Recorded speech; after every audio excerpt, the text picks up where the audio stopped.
नमस्कार दोस्तों, मैं हूं पंडित द्रोणाचार्य शास्त्री और आप देख रहे हैं मेरा अपना YouTube चैनल धर्म संदेश। मुझे मेरे YouTube के किसी वीडियो में एक भाई साहब ने बड़े ही विनम्रता से सवाल किया कि सर, जो अभिपत्ति कर चूर्ण है उसके अंदर जो लौंग डाला गया है, काली मिर्च डाला गया है, सौंठ, पिपली जैसे बहुत गरम गरम द्रव्य डाला गया है और बाद में बताया जाता है कि वो अभिपत्ति कर हमारे अंदर शीतलता पैदा करता है, गर्मी को खत्म करता है, तो ये कैसे संभव है?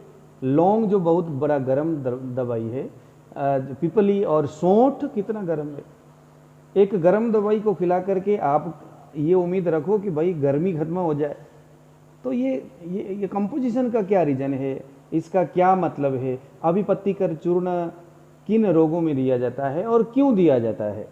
इसमें जो द्रव्य डाला गया है उसका काम क्या है और वो सारे मिल करके एक व्यक्ति के अंदर किस प्रकार से काम करते हैं, वो सभी विषयों को आज हम विस्तार पूर्वक समझेंगे। अगर आप आयुर्वेदिक क्षेत्र से जुड़े हुए हो, डॉक्टर हो, वैद्य हो, आयुर्वेद के स्टूडेंट हो या कोई साधारण हो जो कि अभिपत्ति कर चूर्ण को आप रेगुलर खाते रहते हो, तो आपको आज का वीडियो सुनना चाहिए। आंख बंद करिए और इस बातों को आप ध्यान से सुनिए। आज के बाद कभी भी आपके मन में अभिपत्ति कर चूर्ण के बारे में कोई आपको बेवकूफ़ नहीं बना सकता, न आप कभी बन सकते हैं। आप बिल्कुल धड़ल्ले से इसके विषय में आप एक्सप्लेन कर सकते हैं। तो आइए जरा शुरू करते हैं। भेषज रत्नावली नामक इस दिव्य ग्रंथ में लिखा गया अभिपत्ति कर चूर्ण के बारे में। जो शरीर का सबसे बड़ा विपत्ति है उसको आसानी से नष्ट कर दे, उसे अभिपत्ति कर कहा जाता है। यह अभिपत्ति कर हमारे शरीर के अंदर वैसा ही काम करता है जैसे हमारी माताएं बहुत सालों से एक कढ़ाई में जो बहुत गंदा और जंक लग चुका है, बहुत गंदा हो चुका है, किसी भी तरह के कोई साबुन से, गर्म पानी से, सर्फ से सफाई करने पर भी जो साफ नहीं होता, फिर हमारी माताएं क्या करती है, उसमें वो एसिड डाल देती है। एसिड डाल करके छोड़ देगी, कुछ देर के बाद गर्म पानी उसके अंदर जैसे डाल करके हिलाएगी, बस जरा सी बल लगाने की भी ज़रूरत नहीं है, पानी जैसे ही वो फेंकेगी वैसे ही आपका जो कढ़ाई है बिल्कुल चमकने लग जाता है। तो जहाँ कभी किसी भी प्रकार के ट्रीटमेंट से शरीर का शोधन नहीं होता, तो वहाँ पर अभिपत्ति कर चूर्ण वैद्यों के लाज को बचाने का काम करता है। तो आइए जरा समझते हैं कि अभिपत्ति कर चूर्ण के बारे में हर एक वो बातें जिसे भेषज रत्नावली में लिखा गया है। दोस्तों, भेषज रत्नावली में अम्ल पित्ताधिकार नामक जो एक स्थान है, वहाँ पर अभिपत्ति कर चूर्ण को स्थान प्रदान किया गया है।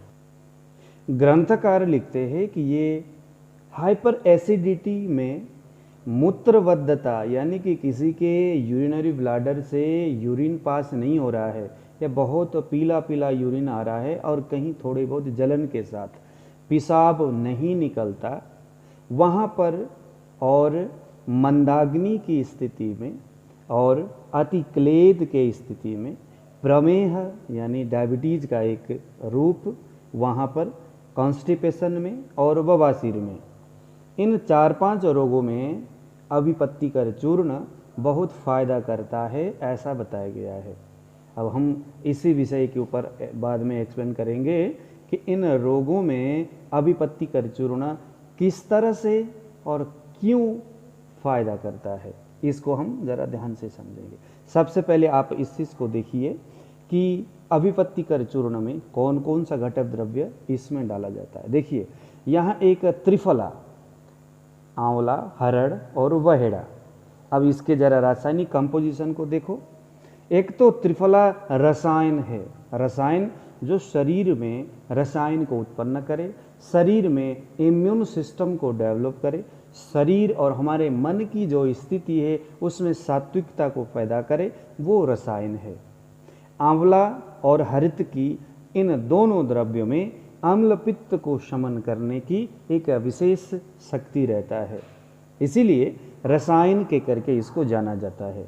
तो चूंकि अभिपत्ति कर चूर्ण को लेखक ने अम्ल पित्त को शमन करने वाला एक मुख्य घटक द्रव्य के करके अम्ल पित्ताधिकार के रूप में लिखा है, इसीलिए यहाँ त्रिफला तो उन्होंने डालना ही था, क्योंकि यहाँ त्रिफला में जो 3 द्रव्य है उसमें से आंवला और हरित की ये अम्ल पित्त को विशेष रूप से समन करता है। यहाँ पर त्रिकटु, जहाँ सौंठ है, पिपली है और काली मिर्च है, त्रिकटु को डाला गया है। इसको डालने के पीछे का मकसद ये है कि जो सौंठ है वो दीपन और पाचन, दीपक पाचन का कार्य करता है और ग्राही भी है, ग्राही भी है। अगर कभी बहुत ज़्यादा लूज मोशन हो रहा है, उल्टी आता रहता है, तो उसको समन करना, उसको रोकना, उसको ग्राही करना बोलते हैं। तो ग्राही द्रव्य सौंठ है। पिपली यह अच्छा दीपन और पाचन कर्म है, इसे रसायन भी कहा जाता है। ये अग्नि को अच्छी तरह से प्रदीप्त कर देता है, प्रदीप्त करता है, अग्नि को बढ़ाता है। पहले तो वो दोषों का शमन करेगा दीपन पाचन करके, मलों को, आम को, और जो धातु में स्थित मल हो या रस में या आपके अन्न में स्थित मल हो, बड़ी आंतों में स्थित मल हो, कहीं का भी जो मल है उसको वो पचाने का काम करता है। पहले तो आग को बढ़ाएगा, फिर उसका पचन करेगा। तो ये सारा काम पिपली करता है। इसको एक तरह से रसायन के भी कह करके भी जाना जाता है। फिर आ गया दोस्तों काली मिर्च। काली मिर्च धातुओं के जो अग्नि है, 5 धातुओं का, उस अग्नि का ये वर्धन करता है और ये आम पाचक है।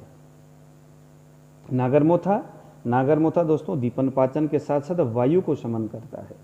बीड़ नमक, बीड़ नमक दीपन और पाचन के साथ साथ ये हमारे सूक्ष्म स्रोतों को खोलने वाला एक बेहतरीन दवाई है आयुर्वेदिक। ये स्रोतस में के अंदर संघात को भेदन करने वाला है, ये दोषों को विलयन भी करता है ये। तो इस दृष्टि से बीड़ नमक बहुत अच्छा काम करता है। विडंग, यहाँ पर विडंग भी है। तो विडंग जो है वो कृमिघ्न है, कृमिनाशक है, और यह दीपन पाचन भी करता है। उसके बाद आया छोटी इलायची, यह पित्त सामक है और दीपन पाचन है। तेज पत्ता, यह दीपन पाचन है, और लौंग ये भी दीपन पाचन है। अब यहाँ पर आता है निशोथ। निशोथ के विषय में काली निशोथ और सफ़ेद निशोथ, कहीं कहीं लाल निशोथ भी मिलता है।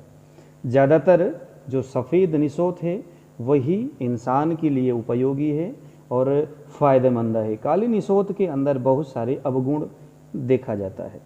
जैसे सफ़ेद निशोथ में दोस्तों वो मधुर गुण प्रदान है, और कषाय उसका रस है, कटु उसका विपाक है, उष्ण यानी वो गर्म है, लघु है, सर, रुक्ष, तीक्ष्ण, इन गुणों से भरा हुआ है सफ़ेद निशोथ। इसीलिए इसको हम पित्त को विरेचन करने वाला मानते हैं। तो निशोथ पित्त विरेचक है। काला जो निशोथ है वो ज़्यादातर अगर इसका प्रयोग ना करे अच्छा है, क्योंकि ये बहुत तीक्ष्ण गुण वाला है, या विरेचक है, या मूर्छा कारक है, यह दाह कारक है, यह मद कारक है और भ्रम कारक है। यह चक्कर को भी देता है ज़्यादा खाओगे, यह नशा को भी देता है ज़्यादा खाओगे, यह शरीर के अंदर दाह का उत्पन्न करता है, ये मूर्छा को भी उत्पन्न करता है इसका किसी के अंदर अगर ये सूट नहीं हुआ तो। इसीलिए काला जो निशोथ है वो अच्छा नहीं मानते। हालांकि कुछ लोग इसका प्रयोग करते हैं, वो पता नहीं क्यों करते, वो वही जाने। हमारे गुरुजी ने हमें काली निशोथ के बारे में बताया उन्होंने कि इसका प्रयोग ना करें। और इसमें मिश्री अंतिम में डाला जाता है। मिश्री आप जानते हो पित्त को शमन करने वाला और शरीर के अंदर बल को और वीर्य को बढ़ाने वाला मिश्री होता है। पित्त में जो उष्णता और तीक्ष्णता जो विशेष गुण होता है, उसके वजह से जो इंसान जो दुखी होता है, जिसमें जलन आदि ये सारे गुण होते हैं, तो उसमें मिश्री बेहतर काम करता है। तो अब एक एक करके इसमें हम ये देखेंगे कि इस अभिपत्तिकर नामक चूर्ण में कौन कौन से द्रव्य कितने कितने मात्रा में डाला जाना चाहिए। तो सबसे पहले त्रिफला, इसे आप अगर 1 तोला लोगे तो त्रिकटु भी 1 तोला लेना है। उसके बाद नागरमोथा 1 तोला, बीड़ नमक इसे 1 तोला, और विडंग 1 तोला, छोटी इलायची 1 तोला, तेज पत्ता और लवंग ये सभी ऊपर के 1-1 तोला, और निशोथ आपको 44 तोला लेना है, और मिश्री आपको 66 यानी कि 66 तोला लेना है। अब देखो जरा इसकी कंपोजिशन, जो उन्होंने सवाल किया था कि ये गर्म द्रव्य है और इसके प्रयोग इसमें कैसे किया जाए। दरअसल अब आप जरा इसको देखो, आयुर्वेदिक ग्रंथ क्या बोलता है। अगर किसी के शरीर में पित्त बढ़ा हुआ है तो इसका सबसे पहले इलाज क्या होना चाहिए, पहले उस पित्त का दीपन पाचन करो, और उसके बाद पित्त को शरीर से बाहर निकालने के लिए क्या किया जाना चाहिए, विरेचन करना चाहिए। कफ अगर शरीर में बढ़ा है तो क्या किया जाना चाहिए, वमन करना चाहिए। वायु बढ़ा है तो क्या करना चाहिए, वायु के लिए वस्ती कर्म या लंघन कर्म वायु के लिए बताया गया है। पित्त के लिए घी, वायु के लिए तेल और कफ के लिए शहद, ये उपयोगी माना जाता है और बताया जाता है। अब आप जरा इस घटक द्रव्यों में इन या जो कंपोजिशन है इसको आप जरा देखो। ऊपर के जितने भी जो दवाइयाँ हैं उनमें आपने एक चीज़ ज़रूर ध्यान दिया होगा कि वो तकरीबन सभी में दीपन और पाचन गुण वाला है। क्योंकि दोस्तों शरीर के अंदर पित्त जब किसी स्रोतों का अवरोध पैदा करे, पित्त का काम क्या है, वो अग्नि को प्रदीप्त करना। पित्त का काम अग्नि का प्रदीप्त करना। कहीं पर भी कंस्ट्रक्शन हुआ है, कफ का काम है कंस्ट्रक्शन पैदा करना, शरीर में मोटा होना या पतला होना, किसी अर्गन का छोटा या बड़ा होना, इसमें कफ का काम होता है। और उस कंस्ट्रक्शन को मेंटेन करना, उसको बढ़ाना, रस से रक्त को बनाना, रक्त से मांस को बनाना, तो ये धातुओं का आगे से आगे स्टेप बाय स्टेप आगे चलना या चलाना, या किसी भी चीज़ों को हार्मोन्स को मेंटेन करना, उसका निर्माण करना, ये सभी जो काम है वो पित्त का है। अगर किसी कारण से पित्त कहीं अवरोध पैदा कर रहा है, या कहीं नसों के अंदर या कहीं स्रोतों के अंदर पित्त में ठहराव आ गया, तो वो जो ठहराव के वजह से उसके अंदर उष्णता और तीक्ष्णता, ये गुण मल्टीपल होते हुए बढ़ता जाता है। तो एक स्थान में वो क्या, किसी किसी के पैर के तलवे में जलन होता है और सिर में बड़ी ठंडी है, उसका सिर तो बहुत ठंडा है लेकिन पैर के तलवे बहुत ज़्यादा गर्म होता है, या हाथ तो ऊपर तो बिल्कुल ठीक है, नीचे उसका पूरा गर्म है, उसके यूरिन से पेशाब जो है बहुत गर्म आ रहा है। तो ये सब क्या है, ये कि एक स्थानगत एक दोष के वजह से, क्योंकि पित्त वहाँ पर जाकर के अवरोध पैदा करता है और उस स्थान में अपना एक विशेष जो उष्ण और तीक्ष्ण गुण से उस स्थान को वो दूषित करता है और वहाँ पर वो उसको खराब करता है। ऐसे में इलाज क्या होना क्या चाहिए इलाज के रूप में, कि उस पित्त का शरीर से बहिर्गमन करना है, उस पित्त को समन करना है। अब एक तो है समन चिकित्सा और दूसरा है शोधन चिकित्सा। समन चिकित्सा के लिए तो बहुत सारे हैं, अगर उसको इंस्टेंटली बहुत ज़्यादा गर्मी है तो हम कहते हैं भाई चंदनादि कषाय ले लो, चंदनाशव ले लो, या उसी रासव ले लो, या कोई शीतल द्रव्य उसको हम दे देते ताकि इंस्टेंटली उस वक्त उसको शीतलता हो। लेकिन शरीर के अंदर चिपक के बैठा हुआ जो पित्त, जो कभी उसको जब तक आप उसको समन, उसको आप शोधन नहीं करोगे, शरीर से जब तक बाहर नहीं निकालोगे, तब तक तो वो पित्त आपको फिर कभी ना कभी उठेगा और फिर तंग करेगा। इसीलिए ग्रंथकार ने क्या देखा कि पहले उस पित्त जो वहाँ एक अवरोध पैदा कर रहा है किसी एक जगह में, पहले उसको दीपन पाचन द्रव्य के बदौलत उसका क्या किया जाए, पचन कर्म किया जाए। उसके बाद फिर निशोथ इसमें जो डाला गया, देखिए जरा, निशोथ इसमें कितना डाला गया, निशोथ इसमें 44 तोला डाला गया, बाकी सभी एक एक तोला है। तो इसमें दोस्तों निशोथ का मात्रा बहुत ज़्यादा। अब देखो निशोथ जो है मधुर और कषाय द्रव्य प्रदान है, मधुर और कषाय के कारण से इसमें उतनी ज़्यादा उष्णता या जो निशोथ है वो देता नहीं है। हालांकि इसमें फिर जब वो विपाक के अवस्था में पहुंच जाता है तो उसमें फिर पित्त के बहुत सारे गुण, जैसे उष्ण है, जैसे कटु है, जैसे लघु, सर, रुक्ष, तीक्ष्ण, ये सभी फिर पित्त के गुण आ जाते हैं। लेकिन कब, जब वो विपाक की स्थिति में पहुंच जाता है।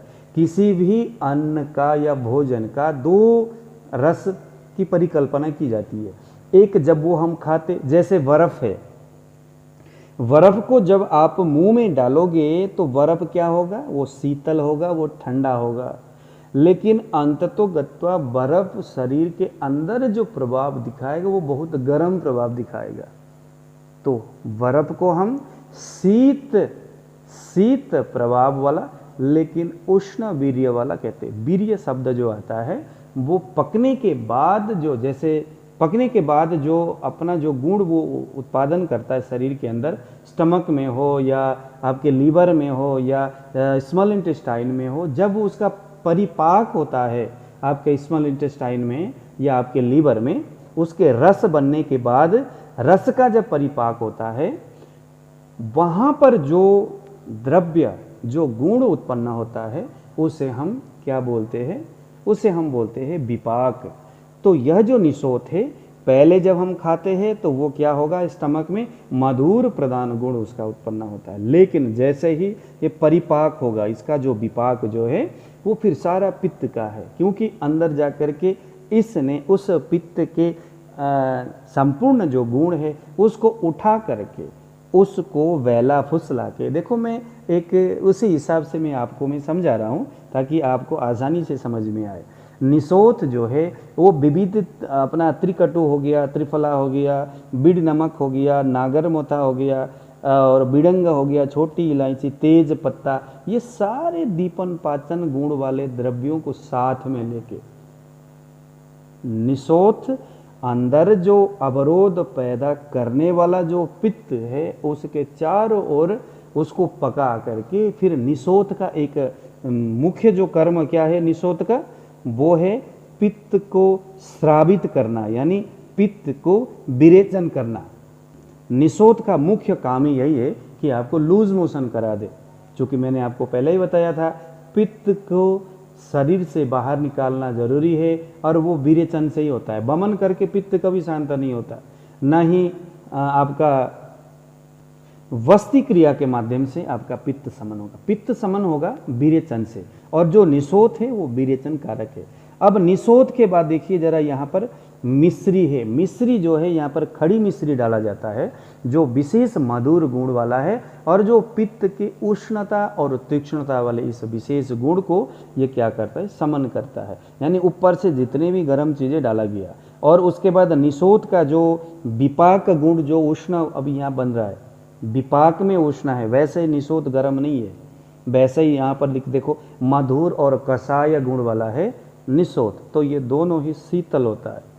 लेकिन जैसे ही परिपाक होगा तो विपाक में ये फिर कटु गुण वाला बन जाता है। फिर आगे ये उष्ण, लघु, सर, रुक्ष, तीक्ष्ण, ये सारी चीजें गुण ये फिर धारण करता है निषोध। तो वहां पर फिर जो मिश्री है, मिश्री का स्वाद भी मधुर है, इसका विपाक भी शीत विपाक है। मिश्री का पहले भी शीतल है और इसका विपाक भी शीतल है। तो जब निषोध विपाक रूप में जाकर के गर्म होगा तो मिश्री, क्योंकि 44 तोला निषोध है तो 66 तोला मिश्री है, तो मिश्री निषोध के उस विपाक वाली स्थिति में जब पहुंचेगा तो उससे डबल होकर के मिश्री का जो विपाक है वो भी शीत बन करके वहां जाएगा, और निषोध और बाकी अन्य जो गर्म जो द्रव्य है उसकी जो गर्मी है, जो हीट है, उसको ये कंट्रोल करेगा मिश्री। और अंततोगत्वा पित्त को जो विरेचन करके निकालने वाली जो क्रिया है वो निषोध के माध्यम से होगा, और शरीर को वो हीट भी होने मिश्री नहीं देगा। यहाँ पर पित्त को बाहर निकालते हुए भी पित्त के गर्मी से बचाने का जो मुख्य काम मिश्री करता है दोस्तों। इसीलिए यह जो कंपोजिशन, इसको जब आप देखोगे तो बहुत आनंद। इसीलिए जितने भी जो वैद्य है आंख बंद करके किसी भी रोगी को जब ये दवाई देते हैं तो उन्हें बहुत इससे यश मिलता है। अब यहाँ पर देखिए जरा, यहाँ पर बताया गया है हाइपर एसिडिटी। हाइपर एसिडिटी में आप जानते हो कि पित्त के द्वारा स्थानांतर्गत, पित्त के द्वारा एक स्थान में अवरोध पैदा होने के वजह से और मंदाग्नि के कारण से हाइपर एसिडिटी होता है। विरेचन के माध्यम से जब आपके लार्ज इंटेस्टाइन और ये सारी चीज़ें जब खुल जाता है तो हाइपर एसिडिटी होने की जो चांस है वो बहुत कम रह जाता है। दूसरे नंबर में मूत्रबद्धता। मूत्रबद्धता में यहाँ पर 2-3 द्रव्य है, जैसे आप यहाँ देख रहे होंगे। यहाँ पर है पिपली, यहाँ पर एक काली मिर्च, बीड़ी नमक और तेज पत्ता और लवंग भी कहीं नहीं थोड़े बहुत, विशेष करके लवंग है, तेज पत्ता, बीड़ी नमक और काली मिर्च और पीपली भी। यह एक प्रकार से इंसान के शरीर में ये आप मैं कहूँ कि ये हालांकि मूत्रल तो नहीं है ये दवाई, लेकिन ये आपके यूरिन को पास करने में कहीं ना कहीं सहायता, इनमें से कोई भी मूत्रल तो नहीं है, सारी ये विरेचक दवाई है इसमें से है, लेकिन यूरिन को भी ये यूरिनरी ब्लाडर में जाकर के भी ये अच्छा काम करता है, इसीलिए यहाँ पर मूत्रबद्धता में अच्छा काम करता है, ऐसा देखा गया है। मंदाग्नि, मंदाग्नि का जो हेतु क्या है? अतिक्लेद है। संप्राप्ति क्या है इसका? अतिक्लेद है, क्लेद का बहुत ज़्यादा बढ़ जाना, तो क्लेद को ये नष्ट करेगा, इसीलिए क्योंकि यहाँ त्रिफला है, ठीक है ना, और यहाँ और यहाँ पर आपका त्रिकटु है, सौंठ, पीपली, काली मिर्च, नागर मोथा है, दीपन पाचन करता है, बीड़ी नमक है, स्रोतस के अंदर चला जाता है, और बीड़ी नमक है कृमिघ्न उस क्लेद में होगा अगर ऐसा कुछ, तो उसको भी नष्ट करता है, दीपन पाचक भी है। छोटी इलायची ये शीतल है लेकिन दीपन पाचन भी है, तो ऐसा करके ये सारे भी क्या करता है कि उन क्लेद को नष्ट करके मंदाग्नि से आपको बचाएगा। प्रमेह, प्रमेह का संप्राप्ति क्या? अग्निमांद और अतिक्लेद। अग्निमांद को आप जानते हो, यहाँ पर बहुत सारे ऐसे चीज़ें जो कि अग्नि को बढ़ाने का काम करता है, सारे दीपन पाचन ही है सारा, तो अग्नि को तो बढ़ाएगा ही, तो फिर प्रमेह में अच्छा काम करता है। कॉन्स्टिपेशन, कॉन्स्टिपेशन में जब लूज मोशन होगा तो आपके जब लार्ज इंटेस्टाइन हो गया, लीवर हो गया, वहाँ से जब पाचक द्रव्य जब उत्पन्न होना शुरू होगा तो फिर लुब्रिकेशन पैदा हो जाएगा आपके इंटेस्टाइन में, तो निश्चित है कि कॉन्स्टिपेशन में काम करेगा। और दूसरा है बवासीर, ठीक है ना। बवासीर का संप्राप्ति क्या है? बवासीर का संप्राप्ति है अतिमल संचय और अग्निमांद्य। अतिमल संचय आप जानते हो, जब लूज मोशन हो गया और जब दीपन पाचन वाले इन सभी द्रव्यों का जब यहाँ पर जब प्रयोग हम जब करेंगे, अब बीड़ी नमक जो कि दीपन पाचक है, और विशेष करके जो बीड़ी नमक जो है वो स्रोतों को खोलने वाला है, तो वो जो मल है उस मल का भी भेदन करेगा, भेदक भी है ये, है ना, संघात भेदक है ना बीड़ी नमक, तो उस अतिमल संचय की जो संप्राप्ति उसका ये भंग करेगा, और भंग करने के कारण से, और अति मंदाग्नि, अग्नि का मंदा होना भी बवासीर का एक ये संप्राप्ति हेतु है, संप्राप्ति है, तो वहाँ पर इसके अग्नि को बढ़ा करके ये बवासीर में भी बेहतरीन काम करता है। तो इस प्रकार से दोस्तों अभिपत्ति कर चूर्ण है जो इंसान के शरीर में एक बेहतरीन तरीका से अपना असर दिखाता है। तो इसी प्रकार से आप कभी भी किसी भी व्यक्ति, लेकिन अम्ल पित्त अगर किसी को हाइपर एसिडिटी है, एसिड बहुत ज़्यादा बनता है, या उसको जिसे हम बोलते हैं अम्ल पित्त, चाहे वो ऊर्ध्वानुबंध वाला हो या अधानुबंध हो, अम्ल पित्त जो है नीचे वाला अम्ल पित्त हो, अधोग अम्ल पित्त या और ऊर्ध्वानुग अम्ल पित्त होते हैं, जहाँ पर बहुत ज़्यादा प्यास लगना, जलन होना, मूर्छा, भ्रम, हरे पीले काले रंग की ज़्यादा आँखों के सामने इस तरह से दिखना, है ना, और उत्क्लेश होना, रोमहर्षण होना, अग्निमांद्य, ये सारी चीज़ें अम्लपित्त के का संप्राप्ति है। तो जो ये अधोग अम्लपित्त और ऊर्ध्वग अम्लपित्त में विशेष करके, और किसी किसी को खट्टी डकार आना, है ना, पिच्छल कफ का स्राव होना, और क्या क्या होता है, अम्लोदगार होना, बीच बीच में बमन उल्टी आने जैसी स्थिति होना, हृदय में थोड़ी थोड़ी वेदना होना, कभी कभी आपके कंठ में जलन जैसा होना, आपके हाथ और पैर में जलन होना, ये सारे ऊर्ध्वानुबंध वाला अम्लपित्त ऐसा कुछ बोलते हैं इसको। तो इन सभी समस्या में और भी इसके बहुत सारे सिम्टम्स अगर हम इसको ढूंढेंगे तो जैसे वातानुबंधन है ना, जैसे कंपन होना शरीर में, कभी कभी प्रलाप होना, मूर्छा होना, शरीर में जैसे चुनचुनाहट जैसे स्थिति होना, है ना, कभी कभी पेट के आसपास में कहीं सूल यानी दर्द होना, और कफ के साथ मिल करके पित्त अगर होगा तो मुंह से कफ निकलना कभी कभी, है ना, शरीर में गौरवता होना, अरुचि होना, अग्निमांद्य होना, और कंडू जैसी स्थिति होना, वायु और कफ के साथ अगर मिला हुआ है तो कंडू के साथ दाह होता है, तिक्त अम्लोदगार होता है, भ्रम, मूर्छा, और कभी कभी छर्दी उल्टी आने जैसी स्थिति होती है। तो इन सभी परिस्थितियों में हम अभिपत्ति कर चूर्ण का बेहतरीन तरीका से प्रयोग कर सकते हो, इसका आपको बहुत अच्छा लाभ मिलेगा। तो विशेष करके जो है अभिपत्तिकर का जो प्रयोग अम्ल पित्त में ज़्यादातर किया जाता है।